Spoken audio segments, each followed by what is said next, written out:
السلام عليكم داوديال meel kastoo aad joogtiinba waan idin salaamay allaha u naxariistee marxuun maxamed ibraahim warsame hadraawi oo inta badan ay ummadda Soomaaliyeed taariikhdiisa ka dheregsan tahay waxa ay dhowr jeer iska hor yimaadeen taliskii madaxweyne maxamed siyaad barre xukuumaddii militariga ahayd ee talada dalka Soomaaliya hogaaminaysay intii u dhaxaysay 1969 ilaa 1991 isku dhacaas abwaan hadraawi waa uu ka hadlay iyo sidii uu ku mutay xabsigii muddada dheer qaatay ee ku yaalay qansax dheere oo gobolka Baay ah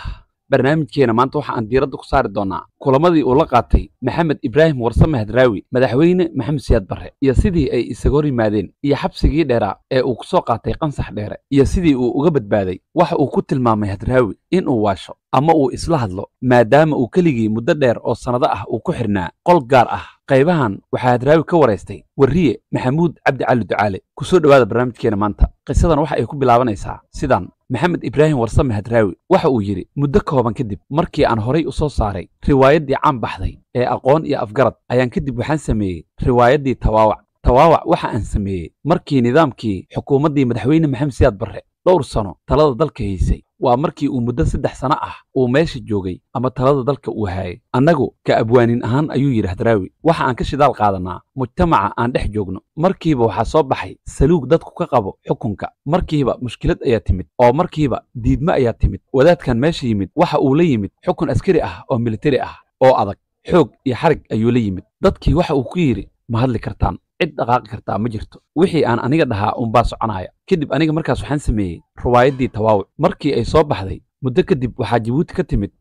gabadhaani waxa ay sidaa cajalad lagu soo duubay baraambur culus oo aniga igu socda waxa kale oo ay sidaa hadiyada ka kooban dhowr qaybood waa maro la hogto oo la dhihi jiray subeeciyad oo ah maryaha qaaliga ah ee dhaqanka ah ee haweenku ay ku libistaan waa maro qurux badan oo ay haweenku hogan jireen waxa kale oo ay sidaa oo hadiyadahan ka mid ah seef qurux badan oo galkeeda ku jirta iyo calankii ummadda Soomaaliyeed intaas oo hadiyada ah ayay i guddoonsiisay gabadhii hadidii la ii keenay ii siday ayaa jaraa'idkii magaalada Muqdisho ka soo bixi jiray lagu qoray seeftii oo 2 carab leh oo ku sawiran jaraa'idka ayaa wargeyskii ay arrimahan ku qornaayeen waxa loo geeyay madaxweyne maxamed siyaad barre intaas kadib aniga oo gurigeyga jooga ayaa maalintii labaad waxa guriga iigu yimid askar koofiyad cas ah waxay askartii igu dhaheen madaxweynuhu waxa uu ku dhahay alaabtii lagu keenay soo dir oo degdeg u soo dhiib waa subeeciyadii waa seeftii waa cajaladii uu gabayga ku jiray waa calankii ummadda waa niman koofiyad cas ah gurigan aan joogo waa la foole oo ah halkii aan deganaa alaabtii ayaan soo saaray oo waxaan ku dhahay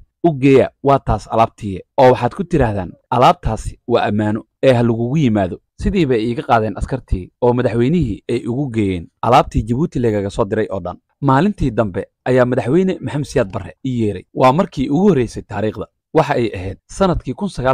1972 waxa ay madaxweynaha waqtigaas xaruntiisu ahayd afisiyoni waa intii uusan u guurin madaxtooyada dalka Soomaaliya wuu ii yeeray sidii baan ugu tagay isaga oo kaliya ayaan u imid waxa uu madaxweynaha waqtigaas hoos fadhiyaa geed weyn oo ku yaala barxadda waxa hor yaala baakad sigaar ah kursi halkan agtiisa ah ayaan soo fadhiistay madaxweynaha waxa uu hadalkiisii ku bilaabay sidaan kuma dhahayo waxa tahay kacandiid waxay arrintaas ka mid ahayd cilmiyada maxamed siyaad barre ku oran maayo waxa tahay kacandiid balse waxa aan ku weydiiyey maxaa wax kasta oo aad adigu tiriso annaga naloogu adeegsadaa waxaan uu madaxweynuhu ka hadlaayo waa gabayada marka aan tirino ayay dadku qaataan ilaa wixii ay dhihi lahaayeen ayaan u dhahnay meel walba ayaa la qaada dhigaa sidaas ayuu reactionku ugu soo noqdaa madaxweynaha waxa waqtigaas ila gabi jiray isagana abwaan maxamed xaashi damac gaariye sidaas ayaan labadeenaba isugu barbar wadnaa dadku waxay u xiiseynayaan si aad ah waxa ay rabeen cid hadasha oo u bareerta nidaamka dalkaana wax ka tiraahda kadib sidaas ayuu warku isaga oo madaxweynaha ah ku gaaraya ilaa waa arrimo suuq u soo baxay waxa aan ku dhahay mudane madaxweyne waxa aan tiriyo dadkan ayaan u tiriyaa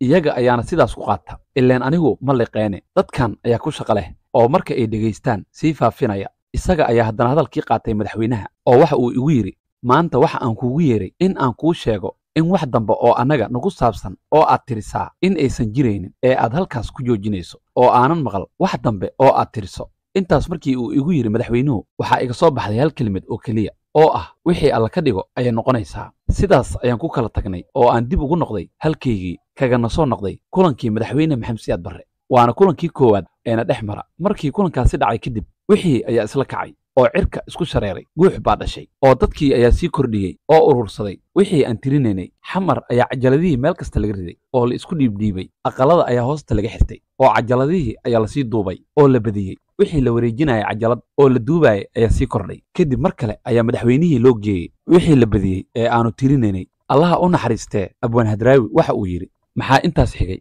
aniga oo maalin maalmaha ka mid ah wakhtigaasi jooga hoygii la foole oo ay goor habeennimo ah ay tahay waxaan markaas ka imid maqaaxi yar oo meel halkaasi ah ku taalay waxa aan ka soo cunay wax yar oo rooti qaleel ah ilaan waxba ma aanan haysane waan faramirnayn waxa aan soo cunay wax yar oo rooti ah oo la mariyey saliid macsaro yar waxa aan soo galay xeradii weyneed ee kuliyaddii la foole macallin ayaan wakhtigaasi ka ahaa kuliyaddii waxbarashada ee la foole waxaana ka deganaa guri weyn oo qurux badan kana mid ahaa guryo wakhtigaasi ka hor uu maraykanku ka dhisay kuliyadda markii aan qolkaygii soo galay ayaan sariirtii isku kala bixiyey waa goor habeennimo ah waxaan markaas bilaabay in aan akhristo warqad uu nin ii soo diray oo aanan weli akhrisan taas ayaan markiiba la soo baxay oo aan sidaas isha u marinayaa oo kolba aan akhrinayaa wagar ilaan qolka daaqadiisa ayaa layga daawanayaa waa askar uu madaxweyne maxamed siyaad bare ii soo diray oo militari ah waa 3 askari oo daaqadda iga soo eegaya waxaan ka xasuustaa mid la dhihi jiray nuur bidaar albaabkayga ayay soo garaaceen ninkii 3dan askari hogaaminayay waxa uu isagu ku haray daaqaddii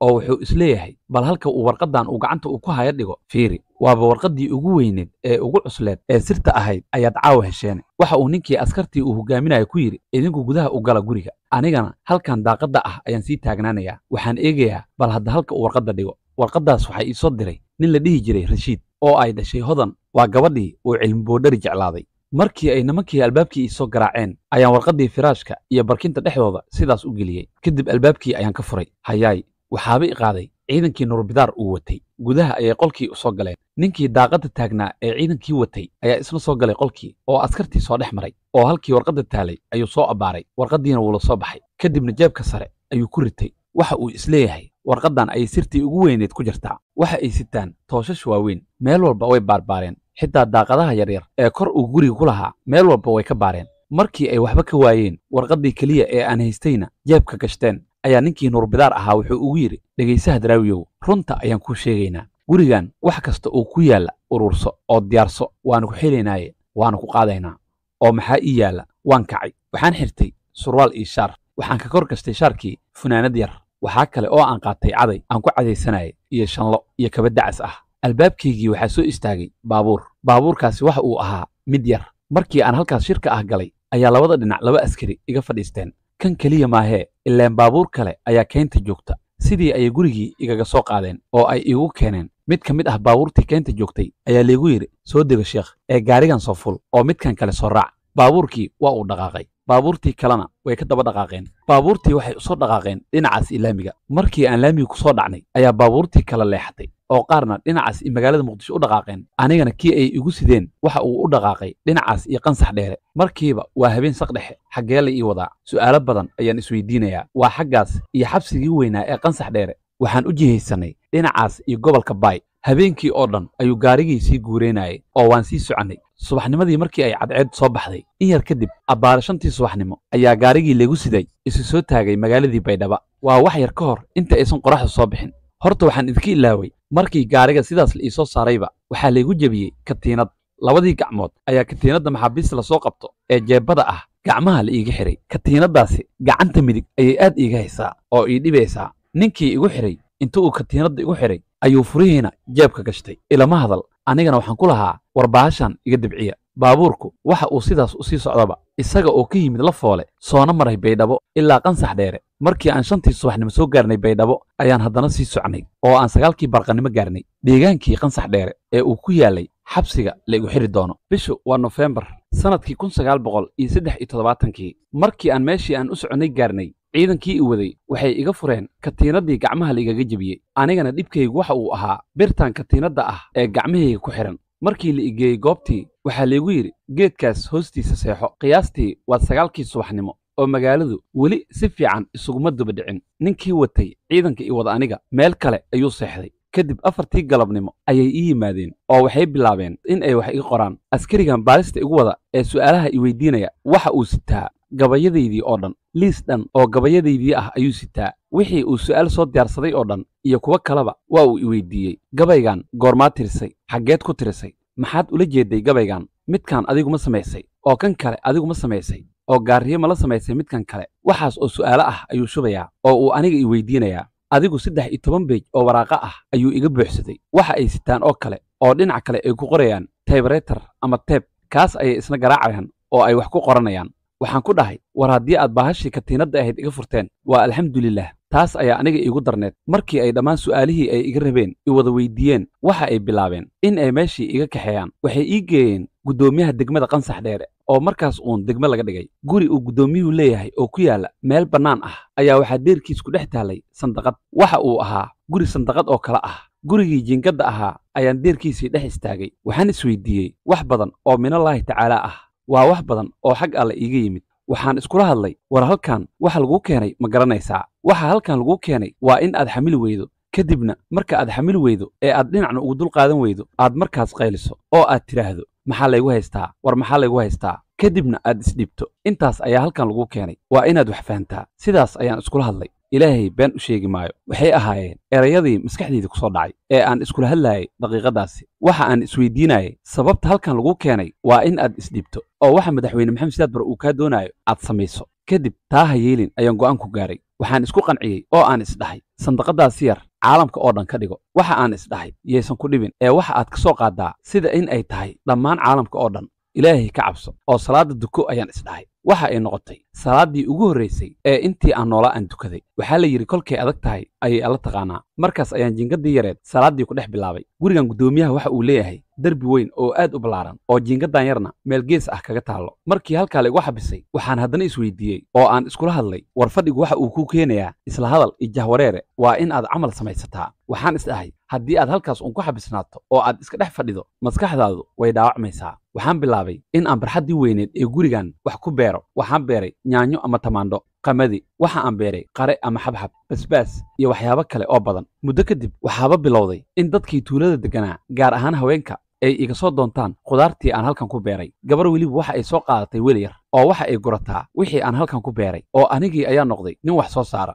sababta aan sidaas u sameeyena waxay ahayd in aan maskaxdayda dhaawac ka ilaaliyo oo aanan isla hadal si aan wax uun ugu mashquuliyo haddii aanan sidaas yeelin waan waalan lahaa Qansax Dheere ma aysan lahayn jeel weyn oo dadka lagu xiro waxaa aniga xabsi la iga dhigay gurigan yar ee sandaqadda ah oo ku dhex yaalla guriga guddoomiyaha halkaas ayaa laygu ilaaliyaa oo xabsi la iiga dhigay naftayda ayaan la sheekaystay si aanan isku dhiibin haddana waxa aan bilaabay in aan digaag ama dooro ku dhaqdo barxaddii waa barxaddii weyneed ee aan ku xirnaa dooradii guryo badan oo aad mooddo xaafad ayaan u dhisay oo aan ku dhaqay digaag badan ku dhowaad 80 xabbo oo digaag ah ayaan halkaas ku dhaqanayay qolal yaryar oo sandaqado ah oo xiriirsan ayaan u sameeyey waan ku kala xirxiray kuwa dhalaaya meel gooni ah ayaan ku xiraa kuwa waaweyn ee caadiga ahna meel gooniya ayaan ku xiraa qayb walba meel gaara ayaan ku xiray war adigu qoraxda marka ay soo baxdo ilaa inta ay ka dhacayso waxaasi un baan ka shaqeeyaa inta aan qolkayga yar ku nasanayo mooyaane beertaas iyo digaaggaas un baan dhex joogaa marka aan subaxdii soo kaco ilaa galabkii aan ka soo xareynayo hawshaas un baan ku dhex jiraa kitaab quraan ah oo nin ii keenayna waan akhristaa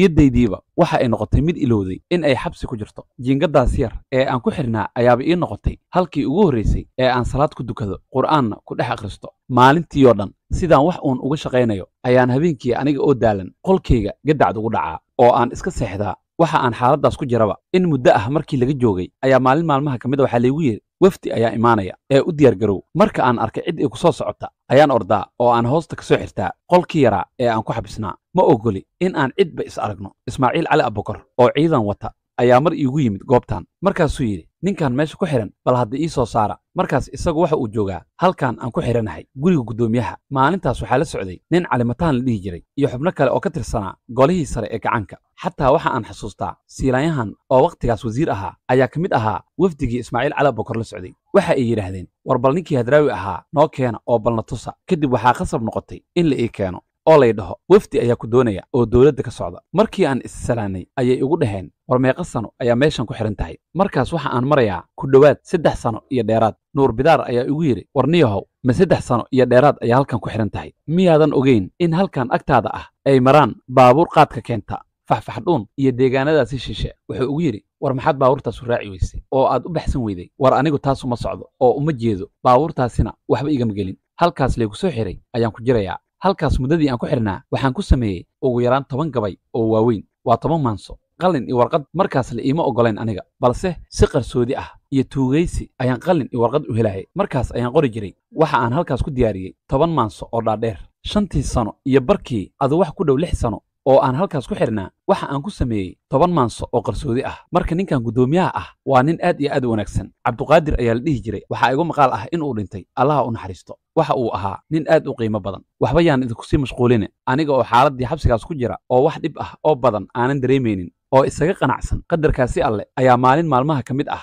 madaxweyne Maxamed Siyaad Barre oo kormeer ku marayay maalmahaasi gobolada iyo degmooyinka uu soo gaaray deegaankii aan ku xirnaa mar alla markii aan aragnay in diyaaradii madaxweynaha soo degayso meel noo dhow oo ii muuqato in yar kadib waxaa bal idul keenay ciidan dhan oo koofiyad cas ah anigaan maskiinka ah ee wax alla wax uu haaya aysan jirin ayay ciidan badan isoo dul joojiyeen oo ay isoo dul dhigeen ciidankii waardiye ayay iga qabteen muddadaas kooban ee uu madaxweynuhu yimid halkan ayaanba dareemay in aan xabsi ku jiro markii ay ciidankii igu wareegsadeen ayaanba niyad ahaan dareemay in aan xiranahay oo aan xabsi ku jiro kadib adu meelihii loo diyaariyey ayuu ka hadlay madaxweynuhu oo uu khudbad ka jeediyey oo ilaan anigu ma baxaaye oo ma ogiye halkaas ayuu ka hadlay oo dadkii u khudbadeeyey kadibna iska tegey markaas ayaa aniga ciidankii laga dul qaaday sidii aniga oo xaaladeydu ay tahay ayaa muddo 5 sano iyo dheeraad ah markii ay maraysay waxaa maalin maalmaha ka mid ah gurigii aan ku xabsanaa banaankiisa isu soo taagay gaari meel aad iigu dhow oo horteyda ah ayuu gaarigii soo istaagay niman ayaa saaran gaariga balse ma aqaano cid ay yihiin iyo meel ay ka socdaan toona markaas ayay ugu yiraahdeen intii ii soo dhawaadeen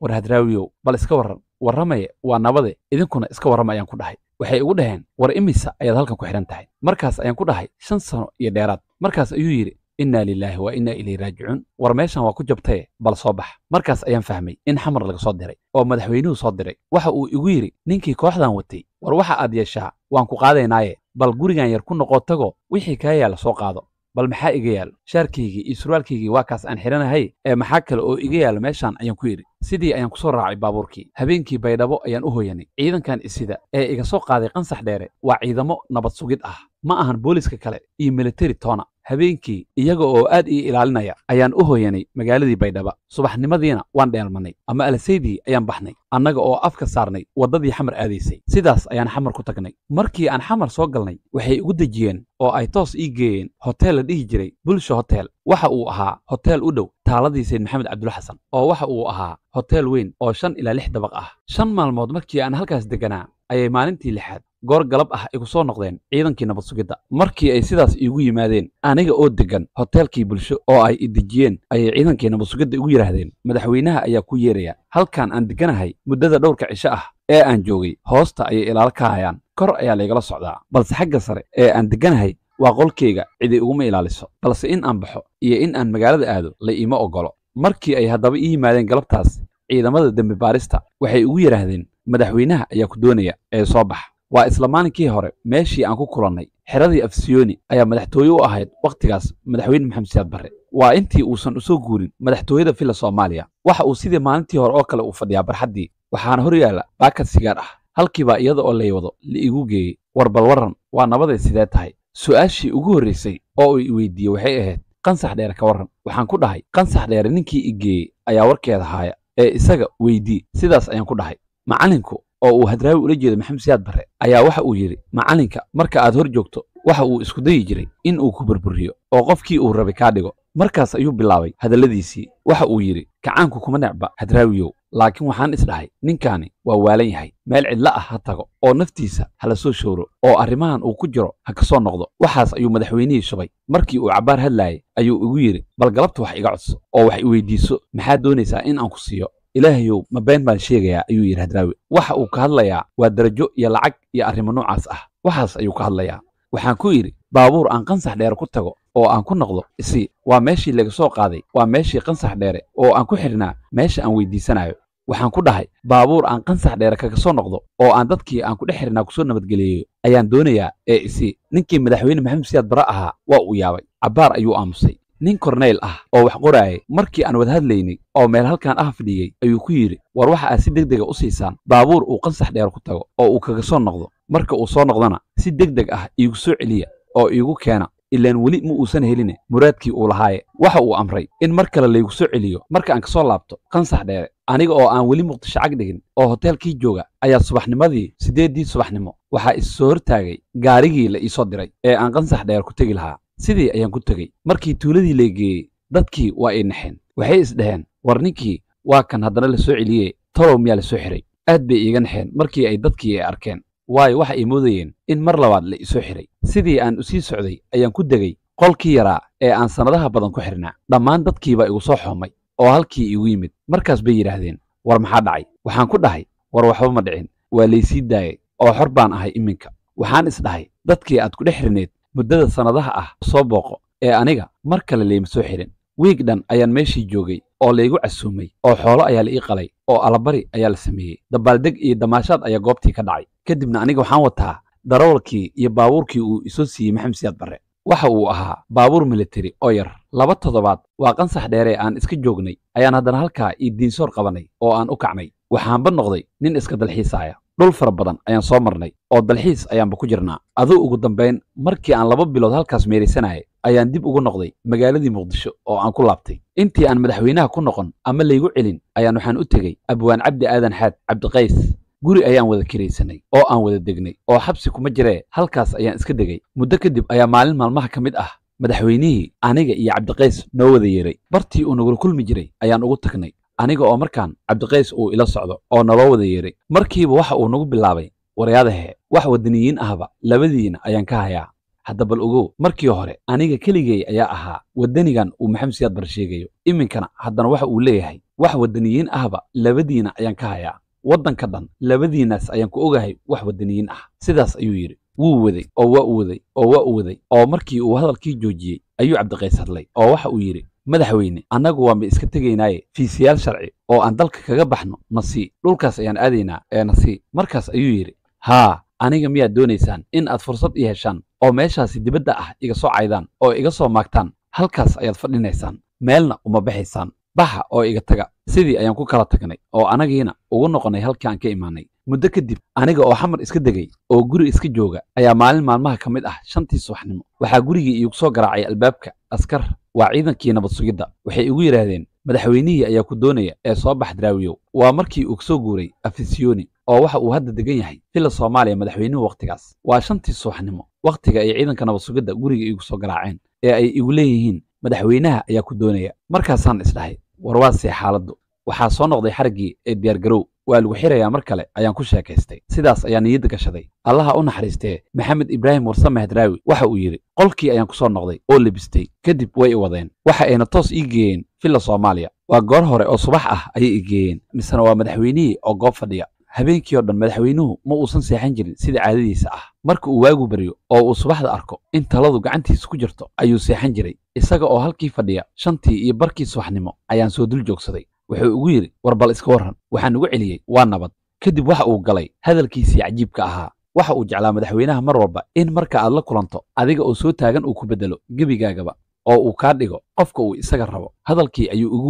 igu waday kadib waxa uu soo gabagabeeyey kacaankii ayaa ikhiyaamay hadraawiyow haddii aan ahay maxamed siyaad barre waa kadib markii uu xisbiga sameeyey kacaankii baa ikhiyaamiyey ayuu yidhi waxaan kuugu yeeray ayuu yidhi wax wadani ah adiga ayaan kuugu ogahay in aan kacaan kala dhaliyo ee meela shaqaynaysaa waa markii aan aniga keligay wadani noqon jiray ayuu yidhi hadraawi waxaan kuugu yeeray ayuu yidhi madaxweynuhu afgembi labaad baan samaynayaaye in aad ila gelayso iyo in kale ayaan hubsanayay oo aan kuugu yeeray innaa lilaahi waa innaa ilayhi raajicuun waan yaabay markaas ayaan dhahay maxamed siyaad barrow arrintaasi waa arrin culuse aan ka soo tashto sidii ayaan dib ugu noqday oo aan hooygii ugu laabtay ayuu yidhi hadraawi abwaan gaariye oo aan isku lamaaneen ayaan u yeeray oo aan la tashaday waxaa dhacday markaa maalin kale aniga gaariye iyo yuusuf xaaji aadan cilmi qabiile siciid saalax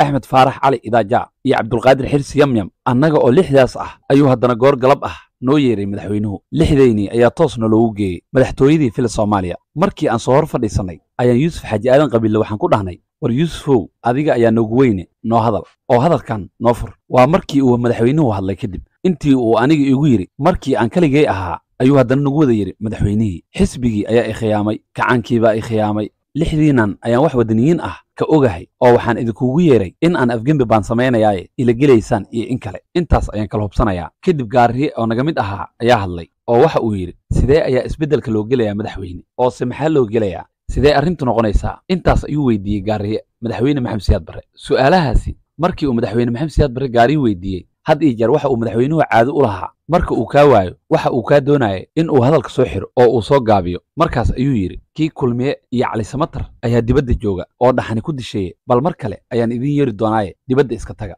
ordaha iska baxa sidii ayaan lixdeynii kaga soo tagnay oo aan kaga tagnay madaxweynihii muddo kooban kadib waxaa dhacday in ururkii SNM lagaga dhawaaqay London kadibna Addis Ababa abwaan hadraawi allaha u naxariistay waxa uu yiri aniga iyo maxamed xaashi dhamac gaariye habeen madow ayaan ka baxnay magaalada muqdisho sidaas ayaan SNM ugu birnay horta intii aanan bixin ayuu yiri hadraawi ayaan waxa aan bilownay silsiladii Delay waxa ayana ka sii horeysay silsiladii Siinley markii aan Delay bilaabeynay ayaa aniga iyo abwaan gaariye hal qof ayaan wada ahayn wuxuu ugu yiri war bal soo bilow hadraawiyow mise aniga ayaa bilaaba waxaan ku yiri war bal adiga bilow gaariyow maansadii ugu horeysay ee Delay waxa lahaa maxamed xaashi dhamac gaariye anigana waxa aan ku xigsiiyay oo aan lahaa tii labaad oo ahayd daalacan meel walba waa kuwii ka dhacay labadii maanso ee ugu horeeyay ayay noqdeen kadibna talo ayaa farihii ka baxday inta ay magaalada galeen waa maansooyinkii ayaa la kala boobay oo la isku dhiidhiibay silsiladii ayaa furantay oo waxa ay gaartay ilaa 73 maanso oo xiriir ah waa markii uu shacabkii bislaaday ee cabsidii iyo waxaas ay ka baxeen ee la yiri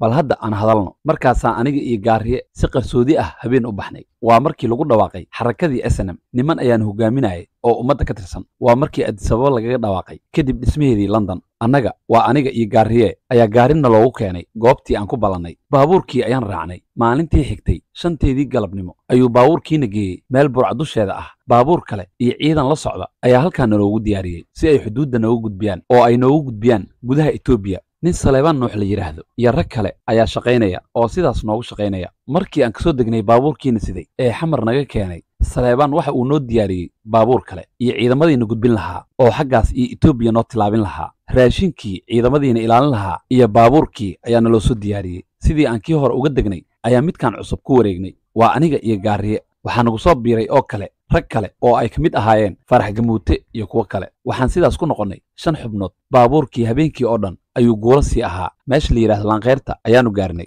halkaas markii aan habeenkii u hoyanay ayaan subaxnimadii ka kalahnay oo aan ka socdaalnay oo aan xaggaas iyo gudaha Itoobiya u socdaalnay Lanqeyrta oo ay deganaayeen ciidamadii Itoobiya ayaana sii gudbiyay oo gaari military ayaan ugu qaadeen toos baan u tagnay ilaa iyo Dirdhaba kadibna Dirdhaba ayaan diyaarad ka raacnay oo toos u tagnay magaalada Addis Ababa halkaas ayaan kaga biirnay jabhaddii SNM barnaamijkeena maanta intaas ayuu ku egyahay barnaamijkan haddii aad ka heshay like saar sidoo kalena noo share garay